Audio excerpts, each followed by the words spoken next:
जिनके उदर में रस्सी बांध रही है यशोदा मैया उखल से। जब लाला ने माखन चोरी करी, घर की मटकी फोड़ दी, तो यशोदा मैया बोली अरे और इनकी तो फोड़ है, आज घर क्यों फोड़ दी, आज तो बांधूंगी। और ठाकुर जी को पकड़ करके उखल में बांधने लगी, रस्सी छोटी हो जाए। तो क्या कर रहे हैं, बोले अपने उदर में ही रस्सी को समेट रहे हैं, अपने उदर में ही बंधन बांधने वाली रस्सी को भर रहे हैं, इसीलिए भगवान का नाम पड़ गया दामोदर। लेकिन अंत में जब देखा कि यशोदा मैया के मुखमंडल पर पसीने आए तो ठाकुर जी बंध गए। उसके बाद दो वृक्षों के बीच से निकले, दोनों वृक्ष टूट के गिरे। यशोदा मैया ने जब देखा तो रस्सी खोल दी और उसको उत्तर दिशा में फेंका। ऐसी कथा है। वही रस्सी आई है मुक्तिनाथ धाम से ऊपर दामोदर कुंड में, जहां से श्री शालिग्राम भगवान प्रकट, जहां से पूरे विश्व को शालिग्राम प्राप्त है, इसीलिए उनका नाम दामोदर कुंड है। दूसरा अर्थ इसका यह है कि वहां जाकर के दर्शन करने वाले व्यक्ति के समस्त प्रकार के बंधनों को जो अपने उदर में धारण कर लेते हैं और तुम्हें मुक्त कर देते हैं, वो दामोदर और मुक्तिनाथ। सब ये लिखने वाली बातें हैं। मैं कल से कुछ और कर ही नहीं रहा हूँ, केवल इसी चिंतन में लगा हूँ, क्योंकि मैं भी आप लोगों की तरह पहली बार आया हूँ ना, तो मैं भी तो यहाँ का अनुभव कर रहा हूँ, मैं भी तो ढूंढ रहा हूँ, मैं भी तो देखने जा रहा हूँ क्या है कैसे। तो ऊपर है दामोदर, मतलब जो जीवात्मा के समस्त बंधनों को उदर में धारण कर लेते हैं, और दामोदर जब बंधन धारण कर लेते हैं तो फिर क्या हो जाता है, मुक्ति। तो नीचे है मुक्तिनाथ, वे मुक्त कर देते हैं, अब तुम मुक्त हो। लेकिन यहाँ इस स्थान पर स्थानीय रूप से तो इस बात का प्रमाण है, पर हम लोग इसको स्वीकार कर पाते हैं कि नहीं, ये हमारी योग्यता पर निर्भर करता है। यहाँ का प्रसाद है, खांसी जुकाम सिर दर्द, ये यहाँ का प्रसाद है, और इस प्रसाद को खूब बढ़िया लोग थाली भर के नहीं, अंजलि भर के, इसीलिए प्रसाद इतना ही लेना चाहिए, ये यहाँ का प्रसाद है। तो मुक्तिनाथ भैया, इससे सुंदर अवसर मैं अगली बार चाहूंगा तो शायद नहीं बन पाएगा। मैं अगर फिर से चाहूं कि मैं दोबारा कथा करने मुक्तिनाथ आऊंगा, तो जो अवसर अभी बन रहा है ऐसा दोबारा नहीं बनेगा, मुझे पता है। क्यों? पुरुषोत्तम मासी 4 साल बाद आएगा, अगली साल तो आना नहीं है। अगली साल भी अगर मैं मुक्तिनाथ आता हूँ, 2 साल बाद भी अगर मैं आता हूँ, ये अवसर तो नहीं आएगा दोबारा, जो हमें और आपको अभी मिल गया। इसलिए इसमें एक क्षण भी अब गंवाना नहीं है। आज की कथा हुई है शाम के सत्र में, कल से कथा का समय सुबह 11 बजे से, आप लोग 10 बजे आ जाना। 11 से 2 बजे तक कथा करेंगे। हम समय से आएंगे, हंस क्यों रहे हो, हम समय से आएंगे। 11 मतलब 11 है, विश्वास है, विश्वासो फलदायक। तो आप लोग 10 बजे आना, मैं 11 बजे आ जाऊंगा, और 2 बजे तक कथा करेंगे। फिर यहाँ से मुक्त होते ही प्रसाद पाएंगे। प्रसाद पाने के बाद में थोड़ा यहाँ अनुभव करेंगे। यहाँ ध्यान बहुत होता है, बहुत मन लगता है। थोड़ा ध्यान आप लोग वैसे शरीर का ध्यान रखिएगा, टोपा वोपा पहन के रखना, कान वान बंद रखना, मोजा वोजा पहनना। हो सकता है दोपहर में धूप के कारण आपको सर्दी ना लगे, तो भी अपने आप को बचा, क्यों आप हमारी जिम्मेवारी पे आए हो। आपको कुछ भी हुआ तो आपके परिवार वाले हमको ही खोजेंगे, क्यों गए थे वहां कथा करने। तो इसलिए अपना थोड़ा ध्यान रखना। और ध्यान करने के लिए पूरा ये सब शालिग्राम क्षेत्र है। अभी पूरी महिमा बताएंगे यहाँ की, रोज कुछ ना कुछ नया बताएंगे। कमरे में नहीं, थोड़ा बाहर निकल के करना। स्वास्थ्य अनुकूल नहीं है तो कक्ष में ध्यान करो। जितने भी यहाँ श्री वैष्णव बैठे हैं रामानुजी परंपरा के, अष्टाक्षर मंत्र जितना करके जा सकते हो यहाँ पर, मूल मंत्र गुरु मंत्र, उसको खूब करके जा। हमको तो मल्लुकपीठ वाले महाराज जी ने आज्ञा दी। मैं यहाँ आने से पहले पूज्य गोरीलाल कुंज वाले महाराज जी का जन्मोत्सव था, गोरीलाल कुंज गया, महाराज जी को प्रणाम किया। महाराज जी को पता था कि हम जा रहे हैं मुक्तिनाथ, तो बोले वहां पर लोक व्यवहार से बहुत बचिएगा इंद्रेश जी, ज्यादा किसी से मिलना जुलना नहीं, बातचीत मत करना, और आपका जो अष्टाक्षर मंत्र है उसका खूब जप कीजिए, कथा कीजिए, अध्ययन कीजिए और जप कीजिए अधिक मास। मैंने कहा जी महाराज जी। और फिर महाराज जी ने कहा लौट के आने से पहले आप अपने हाथ से शालिग्राम गंडकी जी से ढूंढ के हमारे लिए ला। हमने कहा जी महाराज। शालिग्राम जी के लिए आज्ञा नहीं है खरीदने की। अब हो सकता है कई दुकानदार हमसे नाराज होंगे, पर ना तो शालिग्राम जी को बेचने की आज्ञा है और ना शालिग्राम जी को द्रव्य देके खरीदने की आज्ञा है। आज्ञा क्या है? बोले स्वयं गंडकी जी में जाकर के स्नान करके अपने पूरे मनोबल से स्वयं निकाली, और आपके अनुकूल शालिग्राम जी आपको मिल जाएं। उन शालिग्राम जी को लेकर के अपने गुरुदेव के पास जाइए, गुरुदेव से जाकर के कहिए कि हमारे शालिग्राम गंडकी जी से लाए, गुरुदेव उनकी एक बार पूजा अर्चना कर दें, उसके बाद आपको प्रदान करेंगे, तब आप सेवा कर सकते। महाराज जी ने हमको कहा कि हमारे पास वैसे तो बहुत शालिग्राम है, लेकिन एक शालिग्राम आप लेके आना हमारे लिए। मैंने जी मैं करूंगा, मैं तो कभी गया ही नहीं हूँ, अब आपसे आप यहीं के। मैंने कहा मेरे को बताना कहाँ स्नान करते हैं, कैसे जाते हैं, क्या नियम है, क्या तो सब करेंगे। मुक्त होने आए हैं हम, जीते जी मुक्त हो। आज जिस भूमि पर हम बैठे हैं ये अद्भुत है। कुछ कथाएं हैं महात्मा के रूप में, उनको हम सुनते हैं, उन सबसे कुछ कुछ बातें स्पष्ट आपके चित्त में हो जाएंगी। और भागवत जी में हमने 3 प्रसंग चुने हैं यहाँ बोलने के लिए। पहला प्रसंग गजेंद्र मोक्ष, मन में भाव था कि गजेंद्र मोक्ष स्तुति पर कथा करें 7 दिन।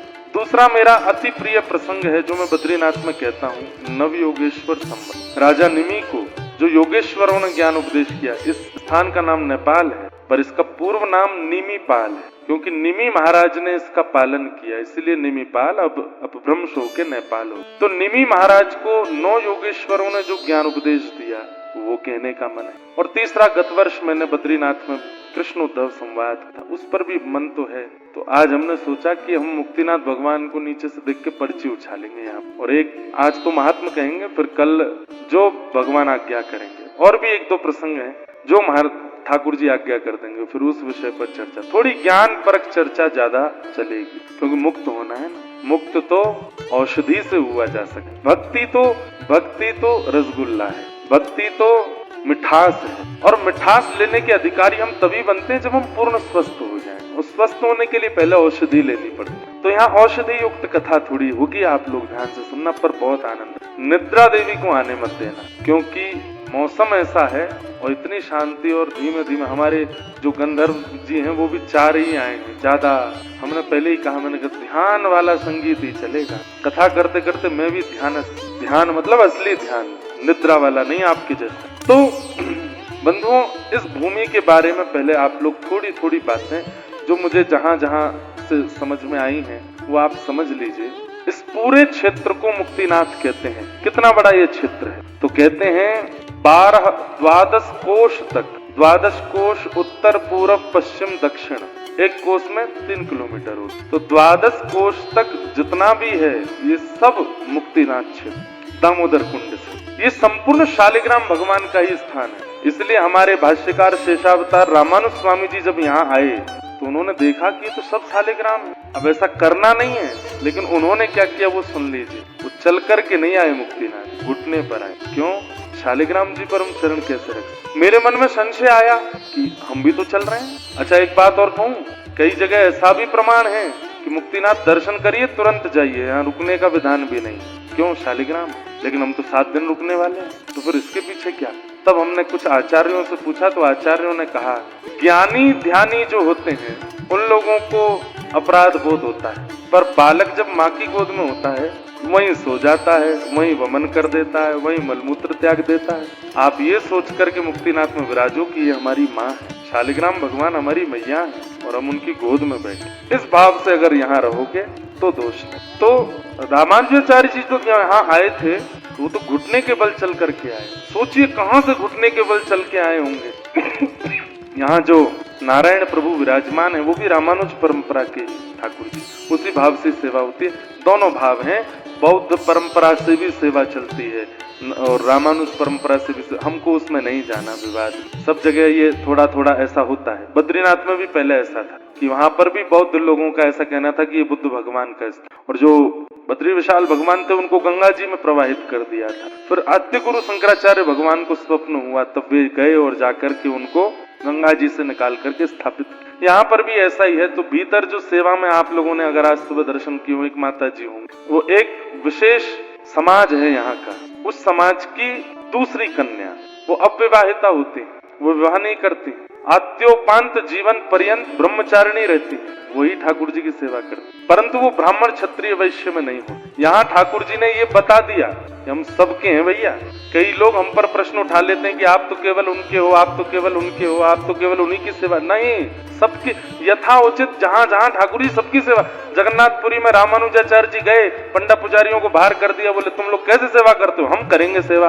तो जगन्नाथ प्रभु भावुक हो गए और रामानुजाचार्य से गए, दक्षिण में श्रीरंगम में सेवा कीजिए, तिरुनारायण में मेरी सेवा कीजिए, पर यहाँ उनसे ही मुझे करवाने दीजिए, मुझे उनकी सेवा ही प्रिय है, न जाने कौन से गुण पर दया निधि रीछ जाते हैं। तो यहाँ पर भी निश्चित ही वो जो माताएं सेवा करती हैं उनके पूर्व के कोई होंगे ऐसे, उन्होंने कुछ ऐसा नियम किया होगा कि उससे आज तक रीझ रहे हैं ठाकुर जी, आज तक ठाकुर जी वो सेवा स्वीकार कर रहे हैं। पर रामानुज परंपरा के एक आचार्य भी वहां विराजते हैं, वो ठाकुर जी की पूजा आरती वगैरह सेवा करते हैं, दोनों भाव से सेवा। तो थोड़ा बौद्ध मत भी यहाँ है और वैष्णव मत भी यहाँ है, पर हमको जैसी ठाकुर जी की इच्छा, कोई इच्छा रही होगी इसमें भी। तो ये पूरा क्षेत्र शालिग्राम भगवान का माना है। ऐसा कहते हैं कि अत्यंत अपवित्र जगह, वहां पर यदि एक शालिग्राम भगवान भी यदि पधरा दिए जाते हैं तो वो शालिग्राम जी के स्थापित होते ही वो स्थान पवित्र हो जाता है। अत्यंत अशुचि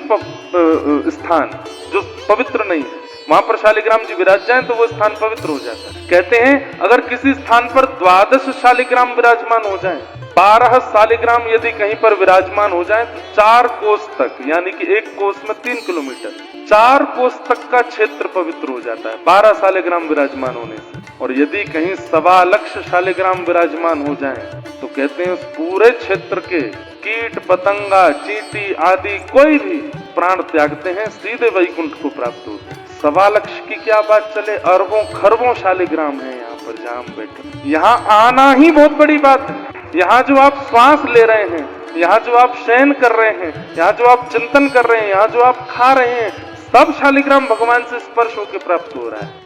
इसलिए इसको मुक्तिनाथ, ये मुक्तिनाथ का क्षेत्र। शालिग्राम भगवान कैसे प्रकट हुए ये कथा भी लगभग सबको पता ही होगी, लेकिन दोहरा देते। जलंधर नाम का एक राक्षस भगवान शिव के रोष से प्रकट हुआ था, क्रोध से इतना तीव्र था कि उसको कोई सहन नहीं कर पा रहा था। तब समुद्र नारायण भगवान ने उसको स्वीकार किया, अपने अंदर समाविष्ट किया, और कालांतर में वो समुद्र से प्रकट हुआ, इसलिए वो समुद्र का पुत्र माना गया जलंधर।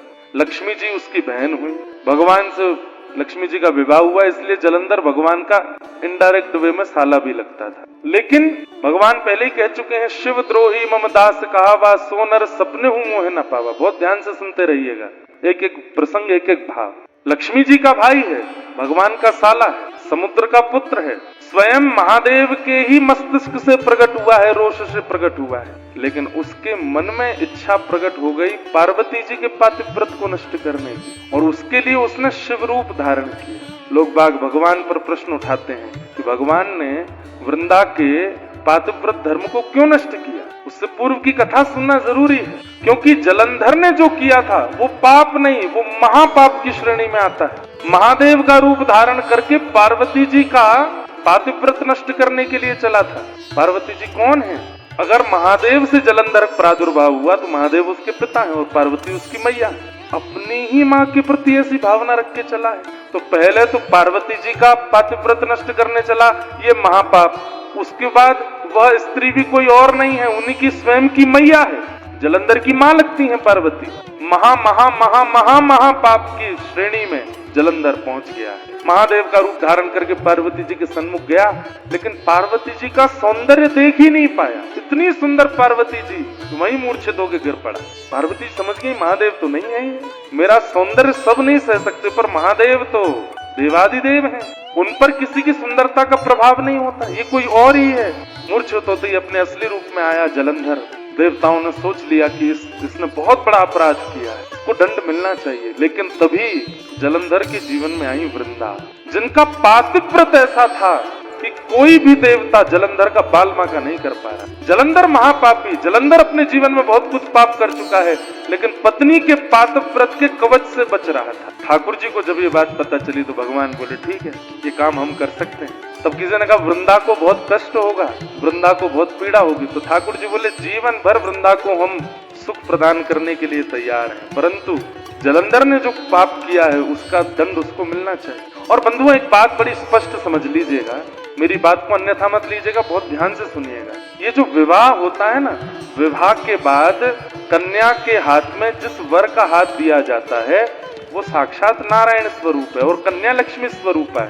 यदि कन्या उस वर के प्रति नारायण बुद्धि रख के, परब्रह्म बुद्धि रख के, पति परमेश्वर होते हैं ना, उनको परमेश्वर मान करके यदि सेवा करे और उनके प्रति कोई दोष ना रख के उनके प्रति पूर्ण समर्पण कर दे, तो भगवान कहते हैं जिस प्रकार लड्डू गोपाल की सेवा करते हैं, घर में राधा कृष्ण की सेवा करते हैं, जगन्नाथ जी की सेवा करते हैं, सेवा करते करते करते करते एक दिन मैं इतना प्रसन्न हो जाता हूं कि वह विग्रह की आवश्यकता नहीं होती, मैं स्वयं प्रकट हो जाता हूं।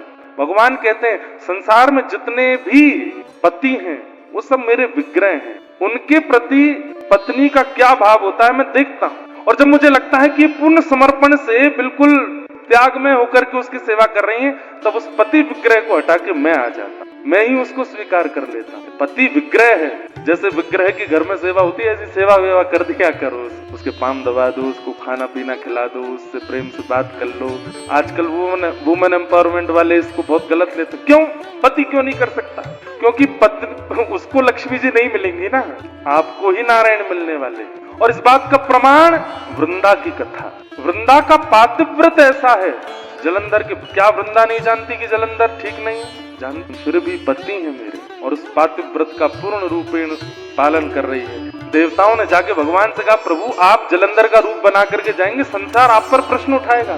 भगवान बोले नहीं, पतिव्रता नारी के पातिव्रत का फल ही यही है कि विग्रह पति का अंतर ध्यान होना और मेरी प्राप्ति हो जाना, और वृंदा को अब मेरी प्राप्ति होगी। और भगवान जलंधर का रूप धारण करके चले गए। वहां जलंधर युद्ध भूमि में था, बड़े बड़े बाण भी उसका बाल बाका नहीं कर पाते थे, क्यों? वृंदा का पातिव्रत। आज भगवान नारायण जब जलंधर रूप धारण करके गए और वृंदा ने जैसे ही देखा, बंधुओं पातिव्रत धर्म नष्ट हो जाता है, पति के अलावा किसी के प्रति प्रेम भरी दृष्टि से देख भी लो तो प्रेम भरी मतलब जिस दृष्टि से पति को देखते हैं उस दृष्टि से अन्य पुरुष को देख भी लिया तो धर्म नष्ट हो जाता है। अब सामने द्वार पर जलंधर के रूप में भगवान खड़े, और जैसे ही उसने देखा आप ठीक आप आ गए, रुकिए मैं थाल पूजा का लाती हूँ, और उसी भावना से जैसे भगवान को देखा पातिव्रत धर्म नष्ट हुआ और जलंधर की मृत्यु हुई। जब पता चला, अपने पति के सर को धड़ से अलग देखा, वृंदा ने तुम कौन हो? तुम मेरे पति नहीं हो। शंख चक्र गदा पद्मधारी श्रीमन नारायण प्रकट होकर के कहा वृंदा तुम्हारे पातिव्रत धर्म से प्रसन्न होकर मैं तुम्हें प्राप्त। लेकिन वृंदा का पातिव्रत ऐसा कि साक्षात नारायण सामने आ गए हैं, लेकिन फिर भी असुर बुद्धि वाला पति ही प्रिय। अरे तुम्हारे पास हृदय नहीं है क्या? अरे हृदय की कोमलता कहाँ चली गई? नारायण बने घूमते हो, परमात्मा बने घूमते हो, मेरे पातिव्रत को तोड़ने के लिए आपने बिल्कुल भी ये विचार नहीं किया कि मैं कितने कष्ट पीड़ा में चली जाऊंगी। आपके पास हृदय नहीं है, पाषाण है, श्राप देती हूँ आप पाषाण हो। भगवान बोले हम पाषाण हो जाएंगे? तो भगवान को कृपा करने के बदले तुम श्राप दे रही हो, तो इस दंड पर हम भी तुम्हें श्राप देते हैं कि तुम भी झाड़ बन जाओ। और झाड़ काय की बनोगी? बोले तुलसी की। हम बनेंगे शालिग्राम और तुम बनोगी तुलसी महारानी, तब भी तुम्हारा संग नहीं छोड़ेंगे। क्यों? तुम्हारा पातिव्रत धर्म हमको बहुत प्रिय लगा। जब तक पृथ्वी पर मेरी अर्चना सेवा चलती रहेगी वृंदा, तुम मेरे समीप ही रहो। और भगवान शालिग्राम बने, शालिग्राम बन के दामोदर कुंड में विराजमान हो, और ये पूरा शालिग्राम क्षेत्र है। शालिग्राम भगवान साक्षात नारायण स्वरूप माने जाते हैं। उनकी आराधना, पूजा, सेवा, अर्चना, अब उसके कितनी महिमाएं ये तो हम 7 दिन तक सुनते ही रहेंगे। धो के पी लो, दिखा के खा लो, इतनी सामान्य सी सेवा है। शालिग्राम भगवान को नहला करके चरणामृत पी लो, प्रसाद दिखा के पालो, बस ये सबसे बड़ी, इससे ज्यादा कुछ नहीं करना है। और बस एक काम और, क्या? शालिग्राम भगवान सदैव तुलसी जी के साथ में रहे। शालिग्राम भगवान प्रकट हो गए मुक्तिनाथ क्षेत्र से, और वृंदा यानी कि तुलसी उनके साथ सदैव आपका निवास। इस प्रकार भगवान शालिग्राम रूप में प्रतिष्ठित हुए, शालिग्राम रूप में विराजमान। अब यहाँ नेपाल में जो गंडकी मैया है, इनको कृष्ण गंडकी कहते हैं, और आजकल की भाषा में काली गंडकी बोलते हैं। काली गंडकी आप देखेंगे तो गंडकी जी का जो जल भी है वो भी काला है, पर मूल नाम उनका कृष्ण गंडकी है। कृष्ण मतलब भी काला ही है, कृष्ण गंडकी। एक यहाँ श्वेत गंडकी भी है, एक श्वेत गंडकी है, एक कृष्ण गंडकी है। ये कृष्ण गंडकी है जो पूरे रास्ते हमको दर्शन देते आ रहे हैं। आप में से पता नहीं किसी ने, एक आध ने तो किए होंगे। जोमसोम जब आपने हवाई पट्टी पार करी, उसके बाद में बहुत बड़ी शालिग्राम शिला गंडकी जी में विराजमान थी। लगभग सबने दर्शन किए उस शिला के। हाँ, वो शालिग्राम शिला मैंने भी कल, और उनमें भी चक्रांकित था। चक्र विराज। अब ये चक्रांकित कैसे है, इसके पीछे भी 2-3 कथा आती है। पहले गंडकी जी की भी एक कथा। शालिग्राम भगवान का एक और नाम है क्या, गंडकी नंदन। क्या नाम है? हाँ, क्योंकि गंडकी जो थी ये पूर्व जन्म में एक वैश्या थी और किसी कारणवश मजबूरी में वो कार्य हुआ होगा।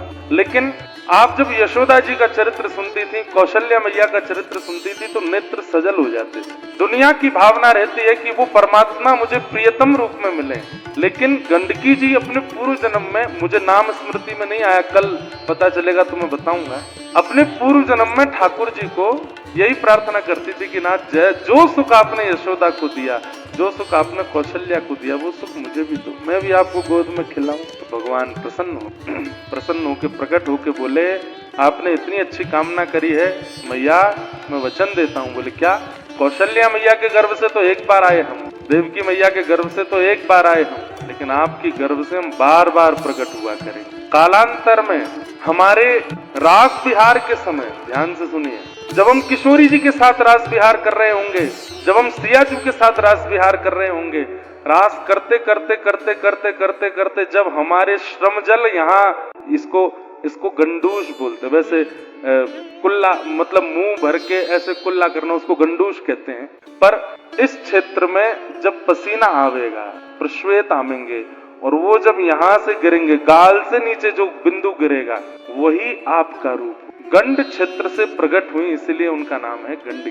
भगवान के गालों से उनका प्रादुर्भाव, ये वही है जो पूर्व जन्म में भगवान को कह रही थी कि हमारे लिए पुत्र बनो। ठाकुर जी बोले, हम आपके लिए पुत्र रूप में शालिग्राम बन के, और मैया आपकी ही कल कल लहरों में हम झूलते रहे, कभी इधर कभी उधर कभी ऐसी झुलाती रहना, हम आपकी ही गोद में रहेंगे। तो मैया की इच्छा पूरी करके यहाँ गंडकी मैया प्रकट हुई, भगवान के गालों से प्रकट हुई, और प्रश्वेत का बिंदु है, पसीने के बिंदु, और उससे गंडकी मैया, और इन्हीं के भीतर से शालिग्राम भगवान, जो इनको वरदान दिया था उस भाव। अब तीसरी कथा सुनो। एक राक्षस था, तो वो राक्षस हिमालय पर बैठ करके तपस्या कर रहा था।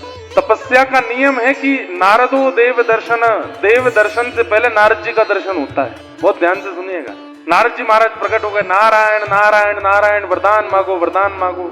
उसकी आंख खुली, सीधे भागा नारद जी के पीछे। नारद जी बोले, अरे बड़ा विचित्र आदमी है भाई, पीछे क्यों भाग रहे हो? बोले, मैं तप कर रहा था जिस कामना से, वो कामना पूरी हो गई। बोले, क्या कामना है बताओ तो सही। दौड़ते दौड़ते ही पूछ रहे नारद जी। बोले, मैं बहुत दिन का भूखा हूँ, बहुत दिन से भूख लगी थी, तो मैंने सोचा दुनिया में जो सबसे सुंदर होगा उसी को खाऊंगा। आप मिल गए मुझको। नारद जी बोले, ओ भैया तेरे हाथ जोड़े, मुझसे भी सुंदर कोई है?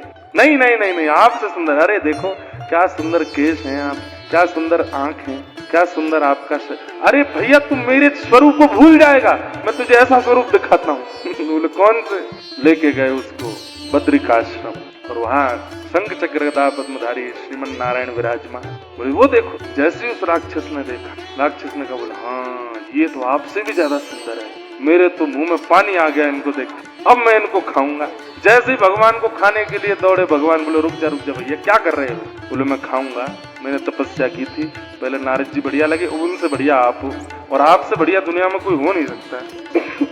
ठाकुर जी बोले देखो मैं तुमको रोकूंगा तो नहीं, तुम खाना चाहो तो खा लो, पर इतनी सारी सिद्धियां, योगनियां और देवी देवता मेरे चारों तरफ रहते हैं कि तुमने मेरे शरीर का स्पर्श भी किया ना तो जल के भस्म हो जाओगे, इसलिए खाना बहुत दूर की बात है। मेरी इच्छा कैसे पूरी होगी, मेरी तपस्या विफल हो जाएगी, नहीं तो बताओ तो इसको खाऊं। नारद जी हाथ जोड़े पीछे खड़े मुझे बताइए क्या कर सकते। तो भगवान बोले, तुम चिंता नहीं करो। बोले, क्या कैसे होगा? बोले, तुम एक देखो, तप करके तुमने परमात्मा को ही खाने की इच्छा रखी है, तो ये अपराध किया है, और इस अपराध के कारण तुम एक कीड़ा बनोगे, और कीड़ा बन के तुम पहुंच जाओगे गंडकी में, और वहां जब जब मेरा स्वरूप तुमको मिलेगा, अनेक पत्थर होंगे उसमें, लेकिन और किसी में तुमको स्वाद ही नहीं आएगा, सबसे सुंदर शालिग्राम, वो जैसे ही मिलेगी तुम उसको काटा करोगे, खाया करो, खूब प्रेम भर के हमको खाओ, बढ़िया सुंदर चक्राकृति बनाओ, गणेश आकृति बनाओ, शिव आकृति बनाओ, जगन्नाथ आकृति बनाओ, जैसे तुम्हारा मन करे खाते रहना। तो वही राक्षस कीड़ा बन के गंडकी में आ गया, और किसी पत्थर को नहीं खाता है, वो केवल शालिग्राम भगवान के पास जाता है, और उनके भीतर जाके कहीं कहीं नृसिंह बना देता है, कहीं कहीं चक्राकृति बना देता है, कहीं पर राम दरबार, हमारे पूज्य मल्लूपीठ वाले महाराज जी की सेवा में राम दरबार है शालिग्राम भगवान में। गणेश आकृति बन जाती है, शिव आकृति बन, ऐसे आकृतियों से युक्त सुंदर सुंदर शालिग्राम भगवान की सेवा भी करता है और अपनी पेट पूजा भी करता है। एक इसलिए चक्राकृति बनती है। और एक बड़ी अद्भुत कथा, यहाँ नेपाल में एक स्थान है त्रिवेणी घाट, वहाँ त्रिवेणी घाट को कहते हैं कि यहाँ पर गजेंद्र त्रिवेणी धाम, वहाँ पर घाट और धाम एक ही बात है। तो वहाँ पर गंडकी मैया है ना, हाँ, तो नदी के तट पर तो घाट ही हो जाता है। तो त्रिवेणी धाम में किसी कल्प में गजेंद्र मोक्ष की लीला हुई और कहते हैं कि जैसे ही वहां पर श्रीमन नारायण भगवान प्रकट हुए, और गजेंद्र मोक्ष की कथा आपने सबने सुनी है, नहीं सुनी होगी तो हम थोड़ी थोड़ी सुनाएंगे। गजेंद्र का उद्धार करने के लिए जब भगवान ने सुदर्शन चक्र को छोड़ा है, तो यहीं त्रिवेणी धाम पर उस सुदर्शन ने गजेंद्र के पैर को मुख में लिए बैठे ग्राहक के मुख को विदर्ण किया और इतने क्रोध में आ गए सुदर्शन जी कि भगवान के भक्त को इतना क्रोध दिया, उनका वेग शांत नहीं हुआ और पूरी गंडकी चलते चलते चलते वो दामोदर कुंड तक चलते रहे। इस बीच में जितने भी शालिग्राम शिलाएं आई, सबका सुदर्शन जी ने स्पर्श किया और उन सब में सुदर्शन आकृति प्रकट हुई, इसलिए वो चक्राकृति शालिग्राम। यह भी एक कथा बताई जाती। कुल मिलाकर के आप जिस धाम तीर्थ में बैठे हैं, ये सामान्य नहीं, ये अति दुर्गम और अति दुर्लभ है, सामान्यता से मिलने वाला नहीं, परंतु हमें मिला है, इसलिए इसका त्याग किंचित किसी भी रूप में किसी भाव से करना नहीं है। 7 दिन तो परिपूर्ण आनंद यहाँ करना ही। अब रही बात कल से आप लोग क्या करेंगे, कथा सुनेंगे। कथा के अलावा अगर आपकी रामानुज परंपरा में दीक्षा हुई है तो अष्टाक्षर मंत्र जो मूल मंत्र है, जो यहाँ कुछ हमारे शिष्य भी बैठे हैं और भी पिताजी के शिष्य या और भी रामानुज परंपरा के, सबको अष्टाक्षर मंत्र करना है खूब, जितना ज्यादा से ज्यादा हो सके। संख्या मत गिनिएगा। एक तो यहाँ पर अष्टाक्षर मंत्र करेंगे तो दुगुना हो ही जाएगा, अधिक मास में करेंगे तो उसकी फल कितना होगा उसका कुछ हम कह नहीं सकते। अष्टाक्षर मंत्र उनको करना है। बाकी जो भी यहाँ आए हैं, आपके जो भी गुरु मंत्र प्रदान आपको गुरु के द्वारा किए गए हैं, उन मंत्रों का यहाँ पर खूब चिंतन करो, खूब जाप, गिनती करके नहीं, अनगिनत करो, यथाशक्ति करो, शक्ति से ज्यादा बढ़ करके करो। दूसरा नियम, ज्यादा से ज्यादा समय मौन रहिए। मौन का नियम मत ले लीजिए कि आप बोलो ही नहीं, किसी को इशारा वजह करो, फिर पता चली कल को सांस घुट रही है और आप ऐसे इशारा करो, क्या हो गया, अब वो सामने वाला नहीं समझ पाया, फिर क्या करोगे। कम बोलो, ये नियम ले लो। मौन का तो हम ले लेते हैं, बाकी आप लोग कम बोलने का नियम ले, कम बोल, बहुत कम बोलिए, जितना ज्यादा से ज्यादा हो सके। हरि नाम, कृष्ण नाम, राधे नाम, गोविंद नाम, गोपाल नाम, वृंदावन का नाम, युगल नाम, राधे कृष्ण कृष्ण कृष्ण राधे राधे, राधे श्याम श्याम राधे राधे, युगल नाम, महामंत्र जो आपको प्रिय लगता है, विजय महामंत्र, श्री राम जय राम, श्री राम जय जय राम, 12 अक्षर मंत्र, ओम नमो भगवते वासुदेवाय, इनका जप, खूब जप, एक ही पकड़ लीजिए, उस एक को ही करना है 7 दिन तक। किसी के मन में महाराज जी जब हम करते हैं तो कुछ और भी आता है, उसको भी कर लो। जब आलू की सब्जी बनी है, कोई चटनी परोस जाए तो उसको भी पा लो, बीच में खीर आ जाए तो वो भी खा लो, बीच में छाछ आ जाए तो वो भी पी लो। लेकिन इसका मतलब ये नहीं कि सब गुड़ गोबर नहीं करो, 2-4 ऐसे करके बढ़िया नाम करो। और गुरु प्रदत्त यदि हो तो सोने में सुहागा, उसको करिए। पर्वतों की थोड़ी ऊंचाई जहाँ बढ़िया लगे वहां आसन लगा के बढ़िया सॉल वॉल पहन के कान वान बंद करके बढ़िया ध्यान करो, नाम करो, ध्यान करो। नेटवर्क तो आएंगे नहीं, यहाँ पे सिम ही नहीं चलेगी, चल रही है इंटरनेशनल रोमिंग होगी, सब कुछ करके मतलब थोड़ा डिटैच रहो उस दुनिया से जहाँ पे हम रहते हैं। नहीं तो क्या फायदा, यहाँ आकर के भी वही सब कर रहे हो जो वहां करते हो, क्या फायदा। तीसरा, गजेंद्र मोक्ष, नारायण कवच या विष्णु सहस्त्र, इनका पाठ करना है। मैं भी वैसे योजना आज बना लूंगा, नहीं तो हम ही कल कथा में बता दिया करेंगे। कल से तो कथा सुबह होगी, शाम का एक समय दे देंगे, वहां सब लोग पहुंच जाओ। वहां पहुंच करके बढ़िया सब लोगों को एक PDF मिल जाया करेगा, कभी नारायण कवच का पाठ करेंगे, गजेंद्र मोक्ष का पाठ करेंगे, गोपाल सहस्त्र नाम का पाठ करेंगे, राधा कृपा कटाक्ष का पाठ करेंगे, जो स्तुतियों का पाठ करेंगे, संस्कृत वद्य स्तुतियों। अच्छा आनंद रहेगा यहाँ। और अगर हम नहीं बता पाए कल तो अपने आप कर ले, तो वो सब भाव है। क्योंकि हम कुछ और भी खोजने आए हैं यहाँ पे, तो वो उसमें भी व्यस्त हो सकते हैं। ये सब आपको नियम क्रम करने हैं।